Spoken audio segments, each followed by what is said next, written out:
Birshot Moray Rabotai, avec la permission d'Hachem, nous sommes à la veille de Pesach, Parasha Tzav. Donc cette Parasha de Tzav, elle est en même temps la Parasha de Shabbat Hagadol. Donc il y a une connexion entre Parasha Tzav et Shabbat Hagadol. Shabbat Hagadol, c'est le grand Shabbat. On l'appelle Shabbat Hagadol, c'est le grand Shabbat. Pourquoi il s'appelle Shabbat Hagadol? À cause du miracle qu'il y a eu. Quel est le miracle qu'il y a eu? Eh bien, le miracle qu'il y a eu, c'est que les Juifs, ils ont été ordonnés par Akadosh Baruch Hu à Chodesh Hazeh Lachem. Akadosh Baruch Hu dit au Bnei Israël, ce mois-là, il est pour vous. C'est quoi? Qu'est-ce que ça veut dire? Ce mois-là, il est pour vous. Ça veut dire, c'est la première fête c'est la première mitzvah que Hachem, il a donné au Bnei Israël. C'est la première mitzvah qu'il a dit. Cette mitzvah-là, elle est à vous. Jusqu'à maintenant, on n'a pas vu Hachem qui donne une mitzvah au Bnei Israël. C'est la première mitzvah qu'il leur donne, c'est la mitzvah de Bekat HaChodesh, bénir le mois. Faire les calculs des fêtes juives, le calendrier juif, basé sur la lune, sur le cercle lunaire. Et la Torah dit, HaChodesh Hazeh Lachem. Ce mois-là, il est pour vous. Et Lachem, c'est les lettres de Melech. Lachem, si vous voyez le mot Lachem, qui veut dire à vous, le mot Lachem, Lamet, Chaf, même, c'est Melech, roi. Ça veut dire qu'à partir de maintenant, à partir de cette mitzvah que vous allez faire, cette mitzvah-là, elle va vous rendre un roi. Si jusqu'à maintenant vous êtes des esclaves, que vous ne pouvez pas faire aucune mitzvah, à partir de ce mois-là, à partir de ce Rosh Chodesh-là, à partir de Rosh Chodesh Nissan, vous êtes des rois. À partir de là, vous savez, c'est les mitzvot qui vont vous rendre roi. Il y a un pasuk dans, il y a un pasuk dans Dvarim, je pense que Hakadosh Baruch Hu Bnei Israël, en faisant les mitzvot, vous êtes Elyon, vous êtes supérieur. Là, pourquoi? Parce que les mitzvot, c'est les ordres de Hakadosh Baruch Hu. Comme que Hachem il est roi, lorsqu'on respecte les ordres du roi, alors ça veut dire on a une connexion avec le roi. Ça veut dire qu'on devient on devient quelque chose royal. Enfin, je parle spirituel, bien sûr. Je parle pas roi, je parle en termes spirituels. Donc, la première mitzvah que Hakadosh nous a donnée, c'est Chodesh Hazeh Lachem, la bracha de Bekat HaChodesh. Ça veut dire qu'Hachem, il veut qu'on calcule tous nos fêtes avec le cercle lunaire. Ça, c'est une mitzvah. Et cette première mitzvah-là, que Hachem nous a donnée en Égypte. En Égypte, il nous l'a donnée. Ça veut dire que déjà, il y a cette mitzvah-là qui va nous protéger. Déjà, cette mitzvah-là de calcul, parce que toutes les fêtes juives et tous les Shabbatot juifs et tout ce qui est juif, ça fait partie du calendrier. Même qu'à Shema, le matin, lorsque ça commence, vous savez, le temps, c'est toutes les mitzvot est basé sur le temps.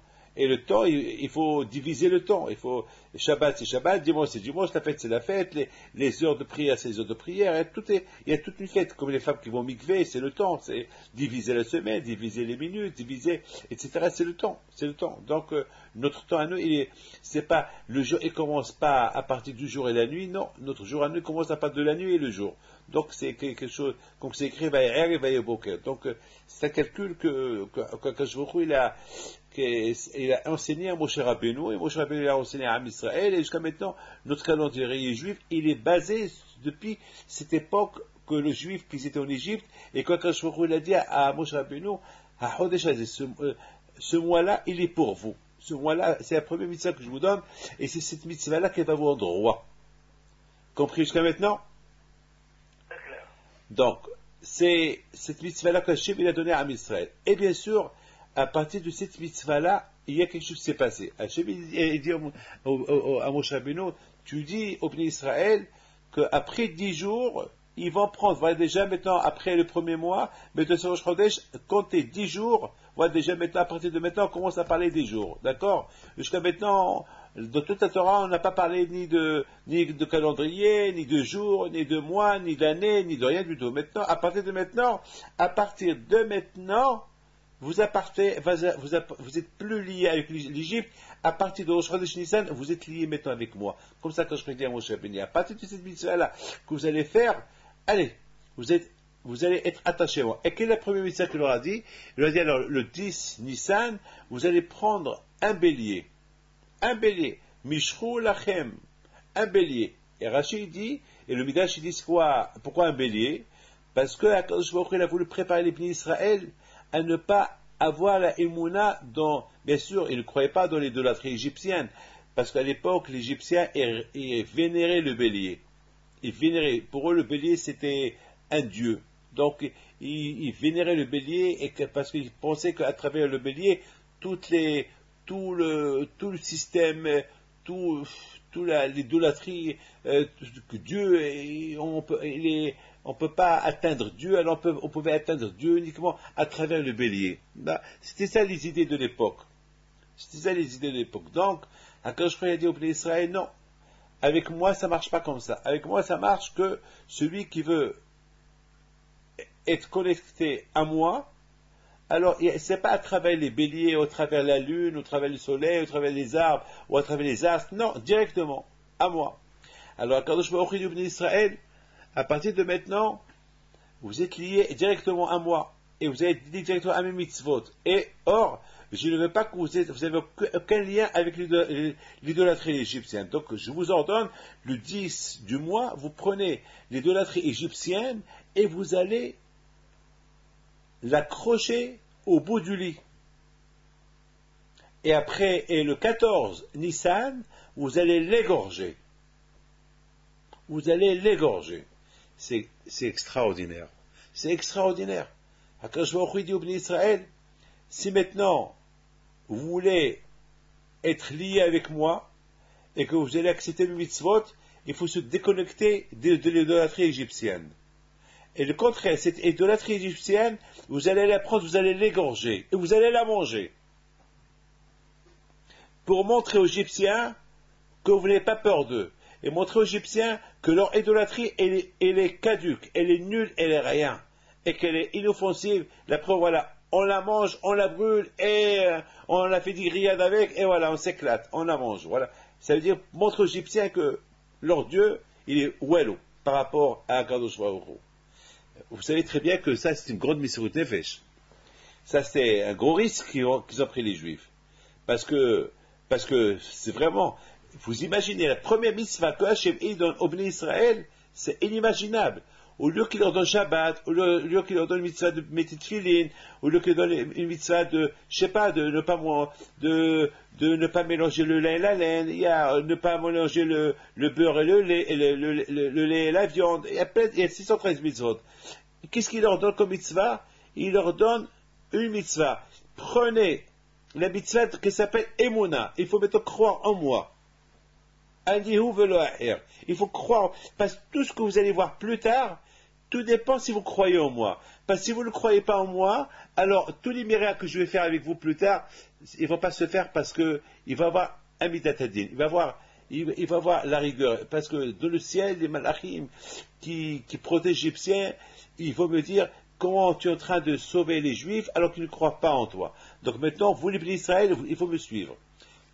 Première chose, toutes les mitzvot que je vais vous donner, ils sont liés avec le cercle lunaire, avec les calculs qui sont avec la lune. C'est pour ça, dans l'année, il y a 365 jours qui sont tous liés avec 12 mois et avec la lune. Comme ça, toujours, Pessah, il tombe à l'heure, toujours dans Spring, et Sukkot, c'est à Sukkot, Hanouka, c'est Hanouka, et les Shabbat, tout ça, Shabbat, il n'y a pas, une fois Pessah, il va tomber en été, au mois d'août, non, il faut que ce soit réglo. Et pour que ce soit réglo, il faut faire les calculs d'après la lune. Et c'est la raison pourquoi des fois, lorsqu'il manque des jours, on ajoute un mois qui s'appelle Adar Badar, et il y a une fois tous les 4 ans, on a 13 mois dans l'année. Pourquoi tout cela? Pour que toujours les fêtes, ils tombent à la même période. Toujours, le Pessah, il tombe Bechodesh HaAviv, à l'automne. L'automne, c'est ça, le printemps? Hein? Alors? Oui. Pessah, il tombe quand? Voilà, et tombe toujours Pesach à Nissan. Donc, Akadosh Baruch Hu, il dit au Bnei Israël, il faut toujours, donc, Akadosh Baruch Hu, il dit au Bnei Israël, c'est très important que, si vous voulez que je fasse avec vous tous ces miracles-là, il faut prendre la Avodah Zara égyptienne et l'égorger. Et si je vois que vous faites ça, alors ça va être une preuve pour moi que vous croyez en moi. Là, je peux vous donner la Torah, là, je peux vous libérer, là, je peux faire avec beaucoup de miracles. Ah, mais il y a une question qui se pose. Et la Torah, elle nous raconte que c'est ce qui s'est passé. Et les Israéliens, ils ont pris le bélier, et l'Égyptien, ils ont demandé aux Juifs, qu'est-ce que vous êtes en train de faire? Les Juifs, ils ont répondu, on va l'égorger, on va le manger. Et ça a énervé l'Égyptien, mais là, Kadosh Baruch Hu, il a montré aux Bnei Israël qu'il était capable de les sauver. Et Baruch Hashem, il les a protégés, il a libéré les Bnei Israël de l'Égypte.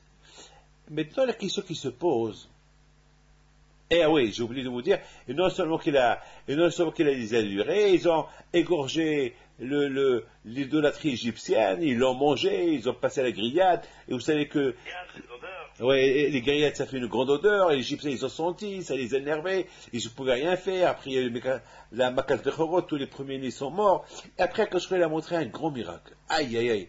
Maintenant, la question qui se pose, pourquoi Akadosh Baruch Hu, il a fallu que Akadosh Baruch Hu, il frappe les Égyptiens, et en Égypte, et dans la mer? C'est ça la question qu'on va essayer de comprendre. Pourquoi? Parce que je ne comprends pas. Pourquoi les pays d'Israël, ils n'ont pas... Pourquoi Akadosh Baruch Hu n'a pas fait que les pays d'Israël, ils prennent... Que les pays d'Israël, une fois qu'ils ont quitté l'Égypte, ça suffit.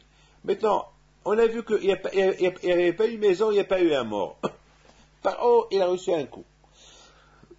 Les Bnei Israël, c'est écrit dans la Torah, Bnei Israël ou Biadrama. Les Bnei Israël sont sortis la main haute. C'est écrit au Pro Elohim Mitzrayim et ses Shefatim. Akadosh Baruch Hu, il s'est vengé de tous les dieux égyptiens. Tous les dieux égyptiens, ils étaient à plat. Le bélier qui représentait le dieu égyptien, ils l'ont égorgé. Et l'Égyptien ne pouvait rien faire. Les Bechorim, les premiers Égyptiens aussi, ils croyaient, les Égyptiens, ils les prenaient pour des dieux, ils sont tous morts, la veille de la sortie de l'Égypte. Paro, il s'est incliné devant Moshe Rabbeinu. Il lui embrasse les mains, je t'en prie, Paro, Moshe quitte. Et les Israël, ils demandent aux Égyptiens de l'argent et de l'or. Et les Égyptiens, ils voulaient tellement se débarrasser des Juifs, ils leur ont dit prenez tout. Et la Gemara a dit que les Juifs, ils ont presque vidé l'Égypte. Ils ont encaissé les 400 ans de travail qu'ils ont travaillé là-bas, et le passage qui s'est accompli. Ils sont sortis avec une richesse colossale. La Gemara a dit il n'y avait pas un juif qui avait moins de 70 âmes plein d'argent. Presque, si on fait le calcul, ils avaient presque 54 millions d'ânes. À part ce que les femmes, ils ont pris, ça reste les hommes, les 600 000 hommes. Ça devait être c'est inimaginable. On ne peut pas imaginer combien des milliards de bêtes, je ne sais pas, on ne peut pas, combien de millions de personnes, d'après Harami, il y avait peut-être, il y avait des millions et des millions de juifs qui ont quitté, c'est inimaginable. Imaginez-vous qu'il y avait eu des femmes qui avaient 70 enfants. Alors imaginez-vous, on ne peut pas imaginer, faites un calcul. Il y avait 600 000 à partir de l'âge de 50 ans, de l'âge de 20 ans jusqu'à 50 ans. Et ceux qui avaient plus de 50 ans, et ceux qui avaient moins de 20 ans, et les femmes et les vieux, c'est inimaginable. On ne peut pas imaginer. On peut pas imaginer. Alors, c'est un naisse. Voir les Juifs quitter l'Égypte, où ils étaient enfermés, c'est un naisse. Alors, je ne comprends pas pourquoi Akadosh Baruch Hu, il a fait, est-ce que Paro aussi, Akadosh Baruch Hu, il a endurci le cœur de Paro, pour que Paro, il court derrière l'Israël, pour qu'il reçoive des coups sur la mer. Et il y a beaucoup dans la Gada, on lit beaucoup de fois dans la Gada, combien des coups il a reçu Paro dans la mer. Attends, pourquoi tous ces coups qu'il a reçus en Égypte, c'est pas assez? Ici, Hachem, il veut donner 2 fois plus des coups à Paro. Eh bien, qu'il lui donne en Égypte. Oui ou pas? Ça, c'est ma question, oui. Alors, pourquoi quand je vais au coup, il faut qu'il frappe 2 fois? Et, il faut qu'il frappe. Et en Égypte, et en dehors de l'Égypte. Quelle est la question? C'est écrit dans Azachim Moshe, Vaya Israël Mitzrayim et Asfatayam. Israël, ils ont vu l'Égypte mort, au bord de la mer. Et la Gemara, il dit, c'est quoi? Vaya Israël et Mitzrayim met, c'est quoi les Juifs, ils ont vu l'Égyptien. C'est pas les Égyptiens. Vaya Israël et Mitzrayim. On parle d'une seule personne. Et la Gemara, il dit que les Juifs, ils ont vu le malach, l'ange qui protège l'Égypte, ils l'ont vu mort. Ah, l'ange, parce qu'au départ c'est écrit que l'Égypte, les Israéliens ont eu peur de l'Égypte, parce qu'ils ont vu celui qui protège les Égyptiens arriver avec eux. Là, ils l'ont vu mort. Ah, là, ils ont chanté à Zachir Moshe. Là, ils étaient reliefs. Là, ils étaient tranquilles. Mais moi je pose une question. Tous ces coups qu'Akadosh Baruch Hu il a donnés aux Égyptiens dans la mer, eh bien qu'il leur donne l'Égypte. Et que Paro aussi il meurt. Et que tout le monde meurt, ça y est. Et on n'en parle plus. Pourquoi c'est tout ça? Pourquoi tout ça? Pourquoi je comprends pas. Pourquoi Akadosh Baruch Hu il avait besoin encore que les Égyptiens ils poursuivent les Juifs pour recevoir des coups sur la mer. Il y a ceux qui disent qu'ils ont reçu plus de coups dans la mer que les coups qu'ils ont reçus en Égypte. Oui ou pas? Donc c'est ça ce qu'on va essayer de comprendre. Moi j'ai une super réponse. J'ai pensé à une super réponse. Il faut savoir une chose. Que lorsque quelqu'un est gâté, lorsqu'on gâte quelqu'un, après, il n'apprécie plus ce qu'on lui donne. Parce qu'il est gâté. Tout ce qu'on peut lui donner, c'est une finition ni froid, ce qu'on peut lui donner. Parce que, il pense que tout est acquis. Alors, bien sûr, c'est, quelqu'un qui est gâté, c'est une mauvaise qualité être gâté. Vous savez, à tel point qu'Akadosh Baruch Hu, il a un problème avec nous. Lequel? Hachem, il veut tout nous donner. Et il veut qu'on vive bien. Mais Hachem, il sait que lorsqu'il nous donne tout, on devient des garçons gâtés. Et à la fin, qu'est-ce qu'on dit? Après, on dit, c'est ma force, c'est mon intelligence, c'est ma sagesse, c'est mon savoir-faire qui a fait de moi ce que j'ai. Donc, Akadosh Baruch Hu, il a un problème avec nous. Il a vraiment un grand problème. Il ne sait pas comment se comporter avec nous. Il ne sait pas comment se comporter. Alors, de temps en temps, Akadosh Baruch Hu, qu'est-ce qu'il fait? Il nous envoie un peu des épreuves pour nous mettre un peu sur la plateforme, pour nous mettre un peu, pour qu'on réfléchisse un peu, pour qu'on se met un peu pour qu'on se met à niveau. Beaucoup de fois, l'homme, malheureusement, regardez, Akadosh Baruch Hu, tout d'abord, il a donné, Akadosh Baruch Hu, il a donné 9 coups. 9 plaies aux Égyptiens. Et là, Hachem n'a pas encore donné une mitzvah aux Juifs. Aucune mitzvah. Et pourquoi Akadosh Baruch Hu il a fait c'est comme une hakdama, une préface. Hachem, avant qu'il donne la Torah au Israël, ou avant qu'il donne quelques mitzvot, déjà Akadosh Baruch Hu il a fait une démonstration. Une démonstration qui il est. Parce que c'est très beau, hein. Akadosh Baruch Hu vient et dit au Israël, faites des mitzvot, ils vont lui dire non. Qui nous dit que c'est toi Dieu? Peut-être c'est Paro le bon Dieu. Jusqu'à maintenant, on voit Paro, c'est lui le Dieu. Tout le monde pense que Paro c'est Dieu. Et lorsque Paro descend au Nil, l'eau il vient vers lui. Ça veut dire que c'est un Dieu. Alors quand je vois au qu'il a fait, pendant les 9 plaies qu'il a donné aux Égyptiens, quand il a montré aux Juifs qu'est-ce qu'il est.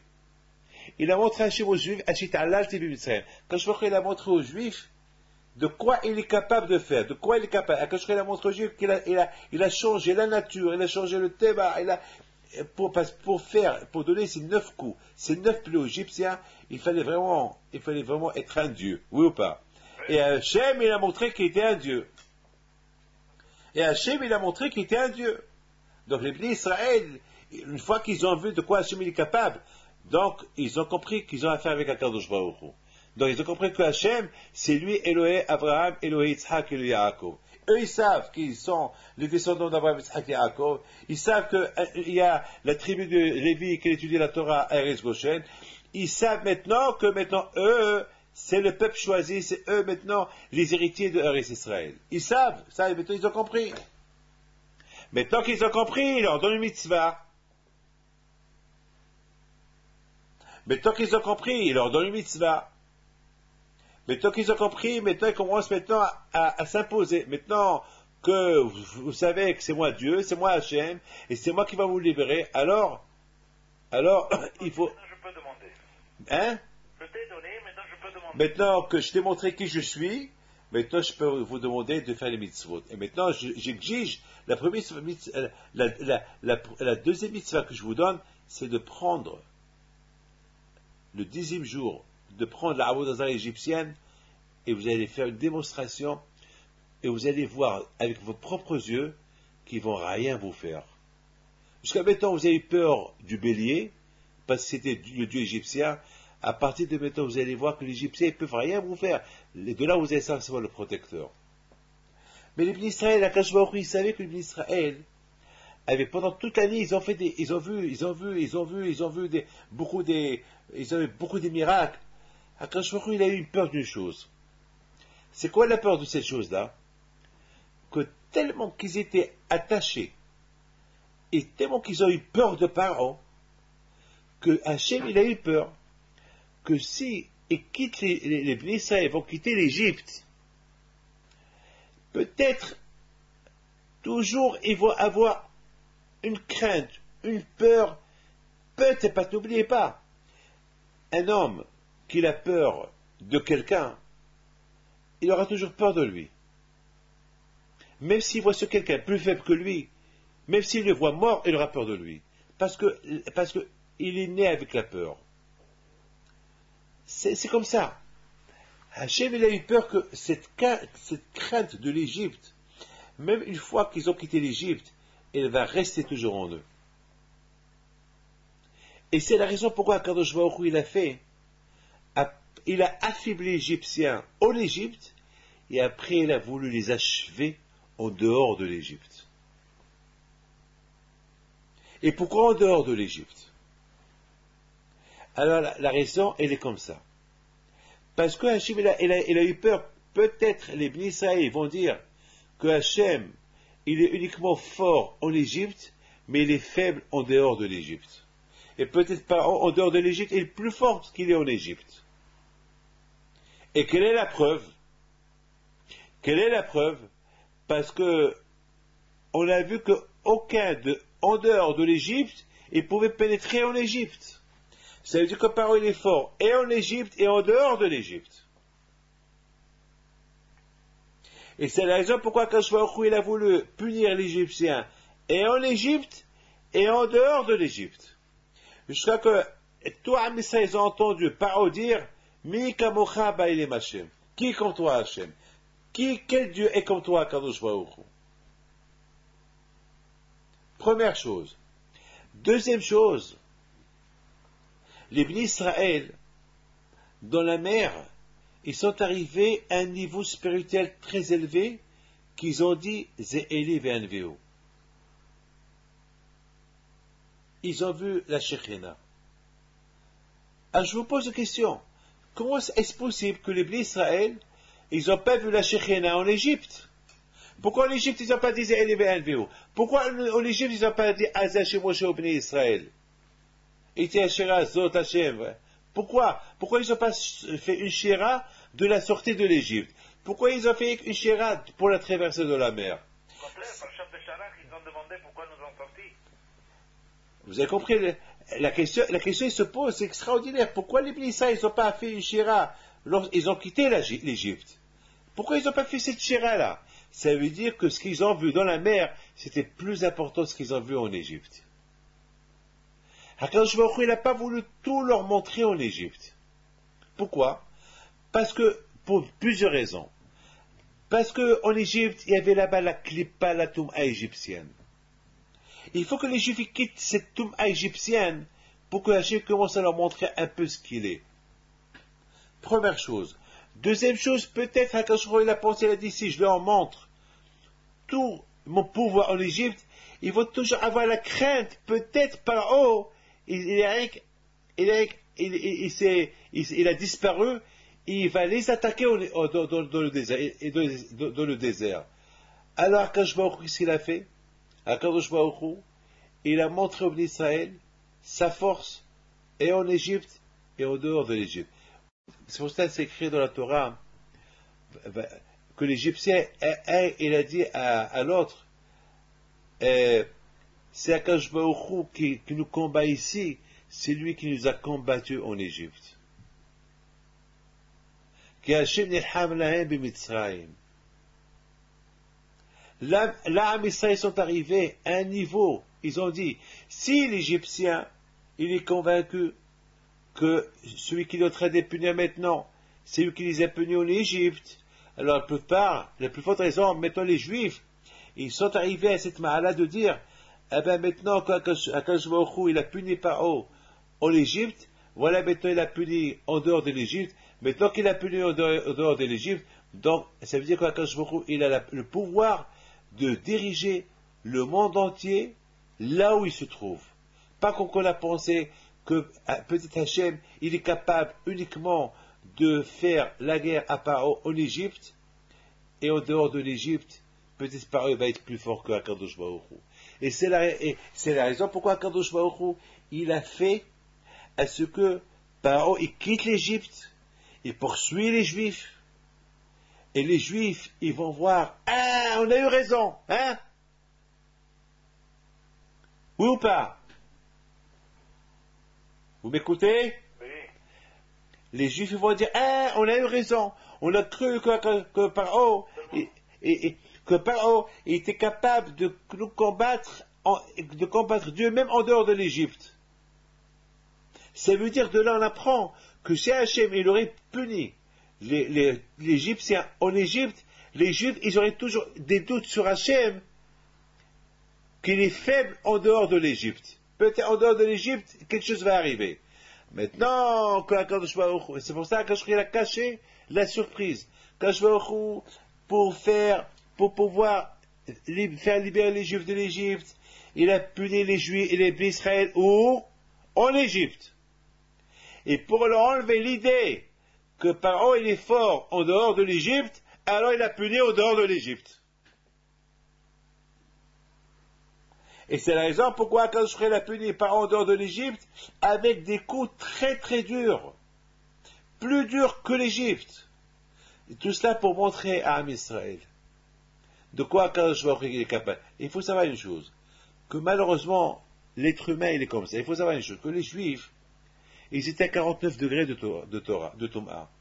Ici on ne parle pas des Juifs qui étaient des tzadikim. Ici on parle des Juifs qui étaient Obdei Abodazar et Aboteno. Comme c'est écrit dans le Midrash, il dit que lorsque Akadosh Baruch Hu, il a voulu faire noyer l'Égyptien, il y a Midat Adin qu'il a dit à Akadosh Baruch Hu, Borosh Olam, pourquoi toi Hachem, tu vas tuer l'Égyptien et tuer ces Juifs vivants? Les deux, les Juifs et l'Égyptien, ils sont des idolâtries, ils font l'Avodazara. Et pourquoi tu tues ceux-là et tu tues ceux-là vivants? Pour vous dire que les Israël, lorsqu'ils ils ont quitté l'Égypte, ils n'étaient pas dans un bon degré de Gdusha, ils étaient à 49 degrés de Touma. Parce que même qu'ils ont eu les échos de voir Zéhéli Ben Veho et de voir les miracles de la Kashfuruto, il fallait nettoyer, hein. Ils étaient encore, n'oubliez pas, pendant 400 ans d'idolâtrie, 400 ans, ils ont vécu avec les Égyptiens, 400 ans, bah, heureusement, ils ne sont pas assimilés, mais ils étaient loin de la Torah, ils étaient loin de tout. Donc, c'est pas évident, c'est pas facile. Ils ont des questions, c'est pas facile. C'est pas facile de nettoyer leur cerveau en un clin d'œil. Il a fallu, même Hachem, il a fallu 49 jours, hein. Il a fallu 49 jours. Parce que c'est beau. Akadosh Baruch Hu, il punit Paro. Il a tué ses enfants. C'est les premiers-nés. Très bien. Mais tout cela, c'était pour permettre les Juifs à quitter l'Égypte. C'est tout. Et il y a eu un grand cri, allez, sortez, sortez, sortez. Mais ça ne veut pas dire que les Juifs, ils étaient convaincus à 100% de leur émouna avec Akadosh Baruch Hu. C'est vrai. C'est vrai. Ils ont suivi Hachem dans le désert. C'est vrai. Ils ont fait beaucoup des efforts. Mais dans leur tête, beaucoup des fois, ils criaient. Et pourquoi on a quitté l'Égypte? Pourquoi on a toujours, il y a des pourquoi? Beaucoup des fois, ça ne croyaient pas. Ils n'étaient pas très clairs dans leur tête, parce que n'oubliez pas, regarde, quelqu'un qui travaille dans les mines de charbon, avec une chemise blanche, comment il faut la laver? Est-ce qu'on peut la laver avec de l'eau? Hein? Beaucoup de savon. Il faut beaucoup de savon, il faut de la javel, et il faut des machines, il faut des efforts, c'est pas facile. Une chemise blanche. Le juif, il a une neshama blanche. Ils sont tombés à 49 degrés de Toum'a. C'est vrai. Mais toi, quand il les lave, pour les laver, il leur a montré sa kowa, sa force. Et encore, et encore. Et même lorsqu'ils ont quitté l'Égypte, ils n'étaient pas encore à 100% dans cette émouna en Akashbor. Et regardez, avec tout ce que Hachem leur a fait, qu'Atiam Soufitou, qu'est-ce qu'ils ont dit? Parce qu'ils avaient faim, ils ont dit, Hayesh Hachem Benoim Ayin. Est-ce qu'Hachem est avec nous ou pas? Encore des doutes. Ben, il faut, Amalek est venu. Mais qui va chercher des Torah. Ne croyez pas que c'est facile, hein. Ne croyez pas que c'est, en plus, ils n'avaient pas encore la Torah pour passer le temps. Alors, c'est pas facile, hein. Maintenant, on comprend très bien la raison pourquoi Akadosh Baruch Hu, il avait besoin de punir l'Égyptien en dehors de l'Égypte. La raison, elle est la suivante. Comme je viens de vous expliquer, parce qu'Akadosh Baruch Hu, il avait une crainte, une peur, que les Juifs, ils vont toujours avoir des doutes, même une fois qu'ils ont reçu la Torah, je ne sais pas combien, ils peuvent toujours dire, peut-être Paro, il nous prépare un coup, parce qu'avec toute la force, avec toute la divinité que Paro représentait, peut-être il se prépare de plus en plus pour revenir, nous conquérir et nous ramener en Égypte. Et maintenant, ils s'arment, maintenant, ils se préparent à la guerre. Et c'est la raison pourquoi quand je a dit, il faut que je leur enlève cette idée de leur tête. Et pour leur enlever cette idée de leur tête, il faut que je punis Paro en Égypte, et je punis Paro en dehors de l'Égypte. Pour que les Juifs, ils ne vont pas croire que Paro, il a la force de venir conquérir les Juifs en dehors de l'Égypte. Donc je vais les punir en dehors de l'Égypte. Pour comme ça, ils vont être confidents, ils vont être confiants que Paro, on n'en parle plus. Et c'est pour ça que Moshe il a dit à Bnei Israël, Et asher etem Mitzrayim hayom, lo tosifun ota od le'olam. C'est une, vous savez, vous vous rendez compte quelle promesse il promet Moshe à Bnei Israël, que Has v'Shalom, Has v'Haïla, cette promesse-là, c'est Has v'Haïla, Paro, il serait venu après que les Mitzrim, ils ont été coulés dans l'eau, si l'Égyptien il serait venu les récupérer, eh ben, ils vont plus croire en Moshe Rabbeinu, oui ou pas? Oui. Ben, là, Moshe Rabbeinu, il confie, il leur dit, voilà, maintenant, que vous avez vu Paro être puni en Égypte, vous avez vu Paro puni maintenant, dans le désert, en dehors de l'Égypte, et maintenant, on n'en parle plus, mais sachez, vous n'allez plus retourner là-bas, sachez qu'aucun Égyptien va retourner, vous embêter. C'est fini. Les olam, à vie. Waouh, quelle promesse, hein? Bon, on est contre ça. Mais malheureusement, avec tout ça, il y a toujours les pays d'Israël, ils se révoltaient. De là, vous apprenez comment le tsar il est fort. Maintenant, on comprend très bien pourquoi on fait la guerre au Hametz. Moi, toujours, je me suis posé une question. Pourquoi cette guerre au Hametz? Pourquoi la guerre au Hametz? Pourquoi cette guerre contre le Hametz? Pourquoi on ne mange pas le Hametz à Pessah? On mange la galette pour se souvenir des 400 ans qu'on a travaillé en Égypte. On mange la galette pour se souvenir que lorsqu'on a quitté l'Égypte, on n'a pas eu le temps de faire les provisions. Et on peut manger le Hametz. Mais pourquoi cette guerre au Hametz? La guerre, Hametz. Pourquoi? Et celui qui ne fait pas le bitoul, celui qui n'annule pas le Hametz chez la maison, il est condamné à mort. L'extermination. Exterminer le Hametz de la maison, ou tu seras exterminé, toi et toute ta famille. Que Dieu préserve. C'est quoi ça? Pourquoi? Mais il faut annuler. Que Dieu préserve. Celui qui vient traiter les gens et dit, je fais que la bidika, je ne veux pas annuler le Hametz, que Dieu préserve. S'il a un chewing-gum pas caché, un bon pas caché dans une poche à lui, eh ben, il fait une faute. Parce que c'est écrit, le Erae, Velor, Yimatse. Pourquoi cette guerre? Vous avez une réponse? Vous savez pourquoi? Vous savez pourquoi? Hein? Je vous entends. La raison, elle est belle. Parce qu'Akadosh Baruch Hu, il veut Akadosh Baruch Hu. Voilà ce qu'il veut. Ce qu'il veut Akadosh Baruch Hu, pendant ces 7 jours-là, on apprend à exterminer quelque chose. On s'entraîne à apprendre à exterminer quelque chose. Quelle chose qu'on sait qu'elle a un pouvoir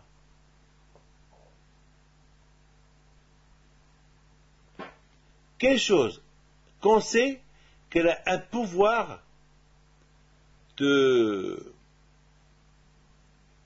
maintenir la personne. Le pain. Ou pas. Le pain. Le pain. S'il n'y a pas le pain, on meurt. Le pain, l'ehem. Le pain, c'est important le pain. Celui qui ne mange pas le pain, il meurt. Le pain, c'est important le pain. Le pain, c'est quelque chose qui est vitamine, c'est le pain.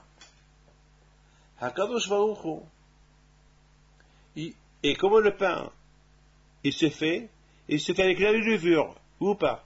Oui. Et qu'est-ce qui fait la levure si tu le mets en contact avec le pain et de l'eau? C'est gonflé. Il gonfle. Il gonfle. Ah ben justement, Hakadosh Baruch Hu, il veut nous enseigner que le Tzara, il pousse l'homme à fauter. Hachem, il dit, ne fais pas ça, et le Tzara, il dit à l'homme, fais ça.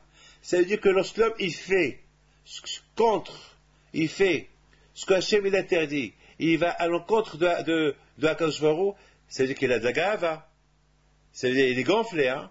Ça veut dire il se prend plus que Dieu. Ou pas? Oui. Comment? Le roi, il te dit, ne fais pas ça, au lieu que tu t'inclines aux ordres du roi, toi tu fais le contraire de ce que le roi il te dit de faire. Ça veut dire que tu es gonflé, ça veut dire que tu gonfles. Eh bien, la bataille, le pain, il représente le Tzara. Le pain, le Hametz, il représente le Tzara. Et Akadosh Baruch Hu, il veut que pendant ces 7 jours-là, on fait la guerre au pain, qui signifie on fait la guerre au Tzara, qui nous gonfle contre Dieu. Et on l'extermine. Et on l'extermine. Qui était Paro? Paro, il sait qu'il y a Hachem. Et qu'est-ce qu'il dit? Mais Hachem, Ishma Bekolo. Qui est Hachem? C'est moi Hachem. C'est moi Dieu, c'est pas Hachem. Comment? Donc, mes amis, le Paro, il représente le Satan. Paro, il représente le Tzara. Paro, il représente le mal. En faisant la guerre au pain, on fait la guerre à Paro. C'est symbolique. On fait la guerre à ce que l'idéologie de Paro, la chita de Paro. C'est quoi Paro? Baal Gava, l'orgueilleux. Le pain représente l'orgueil. Ne pas manger le pain pendant 7 jours, qui représente la guerre à Paro, et ce que Paro est représenté, l'orgueil. Et alors, à la place de l'orgueil, on fait quoi? Matzah, le pain qui est plat, la hanava. Voilà l'idée, ne pas manger le pain à Pessah, et manger la galette à Pessah. Et quand les Bnei sont arrivés, Behemet, à cette conviction que Hachem il est Emet, Vetorato Emet, vous savez quand? Lorsqu'ils ont vu les Paro dire Mikamochaba Elim Hachem, lorsqu'ils ont vu Paro couler dans la mer, toute son armée a reçu les coups, en même temps les Égyptiens ils ont reçu les coups, ceux qui protègent les Égyptiens, l'ange égyptien qui était mort, là ils ont vu l'orgueil de Paro à plat. Là ils ont compris pourquoi ils n'ont pas le droit de manger le pain. Là ils ont compris c'est quoi la matzah. Là ils ont compris que c'est fini pour Paro. Là ils ont compris que Paro ne peut plus les suivre. Là ils ont fini que c'est fini. L'Égypte ils ne vont plus la voir. Voilà, tout ça, c'est les lekahim, c'est les leçons qu'on peut apprendre de cette belle fête de Pessah. Pourquoi Hachem, il a puni les Bnei Israël en Égypte? Pardon, pourquoi Hachem a puni les Bnei Israël pendant les 3 jours de ténèbres, Makat Hosher, parce que ces Juifs-là, ils n'ont pas voulu quitter l'Égypte. Ces Juifs-là, ils ne veulent pas recevoir la Torah. Ces Juifs veulent rester dans l'ombre de Paro. Ces Juifs-là, ils étaient encore en connexion avec Paro. Ces Juifs-là, ils croient encore dans la force de Paro. Ces Juifs-là, ils ne veulent pas suivre le bon Dieu. Ils ne veulent rien du tout. Hachem les a tués. Ils sont morts en Égypte. Le reste qui sont restés, c'était des dizaines de millions de Juifs. Ceux-là, quand Gabriel a eu peur, que ceux-là, ils vont avoir des mauvaises idées. Peut-être ils vont croire que Paro, il n'est pas encore. Même que Hachem, il a assez peu d'Égyptiens en Égypte, mais les Juifs qui sont en Égypte vont dire, Paro, il est assez fort de revenir en force, en dehors de l'Égypte, et nous récupérer. C'est pour ça qu'Akadosh Baruch Hu, il a voulu en finir avec cela. Il les a bien punis en Égypte, pour que les Juifs, ils les laissent quitter l'Égypte, et après, Akadosh Baruch Hu, il a fait que les Égyptiens, ils poursuivent les Juifs jusqu'à la mer, et là, il les a punis, il a fini avec eux, il a réglé les comptes avec l'Égypte, une fois pour toutes, ce que Rabbi lui a dit, à partir de maintenant, vous n'allez plus voir l'Égypte. Mais on comprend pourquoi quand il a donné le hametz à ne pas le manger que la galette. C'est pas, le hametz, il n'est pas uniquement symbolique pour se rappeler des 400 ans qu'on a mangé le pain azim en Égypte, mais le hametz, il symbolise la gava égyptienne, l'orgueil de Paro. Et cet orgueil de Paro, il faut la combattre. Comme que vous avez vu Paro, comment je l'ai combattu et je l'ai mis KO jusqu'à le 7 jours de Pessah. Hametz, on n'a pas le droit de manger 7 jours pendant les 7 jours de Pessah. Paro, il est mort le 7e jour de Pessah et on finit. Maintenant que l'Égypte, elle a disparu, la gava égyptienne, elle a fini. Maintenant, après ces 7 jours-là, vous pouvez manger le hametz. Après Pessah, on peut manger le hametz. Donc on comprend pourquoi le hametz était interdit de le manger. Ah, Miguel. Pourquoi ce pile-poule des nombres de Makot? Parce que, ouais, alors tous ces pile-poules, des nombres, des Makot qu'il y a je voudrais bien que vous lisiez bien ce que j'ai expliqué dans la Haggadah, Oui. de la Haggadah sur Pessah, je l'ai bien expliqué là-bas. Ok. De la Haggadah de Pessah, j'ai fait des calculs extraordinaires là-bas. Et vous allez voir chaque rave et comment il comprend pourquoi ce rave il dit qu'il y a eu 500 coups, celui-là il dit 400 coups, les Égyptiens ils ont reçu à Kulpanim, tous ces coups-là, chacun comment il comprend les coups qu'ils ont reçus les Égyptiens dans la mer. Mais à Kulpanim, le plus important pour nous est aujourd'hui, pourquoi quand il a frappé l'Égyptien parce que vous savez, pourquoi quand il a donné 10 coups en Égypte, les 10 plaies, vous savez, le plus important est pourquoi Hachem, parce que tous les rabbins qui disent combien des coups ils ont donné, quand Hachem a donné aux Égyptiens, ils sont tous d'accord que la raison pourquoi Hachem l'a donné, il y a ceux qui disent, il leur a donné 400 coups, 300 coups, 500 coups, 50 coups, mais le plus important, pourquoi Hachem il a frappé l'Égyptien en dehors de l'Égypte et dans la mer et en dehors de l'Égypte, c'est parce que Hachem il a voulu que les pays d'Israël ils atteignent un niveau élevé de Emouna. Et bien, les pays d'Israël sont arrivés à une grande Emouna en Dieu uniquement lorsqu'ils ont vu l'Égypte mort. Parce que la preuve que lorsqu'ils étaient encore en Égypte, ils n'ont pas vu Hakadosh Baruch Hu. Ils n'ont pas vu, ils n'ont pas dit Elibelveo. Ils n'ont pas eu le Hakodesh et chanté comme je rappelle, Azesh Moshe, Betsetam et Mitzraïm, en sortant de l'Égypte. Non!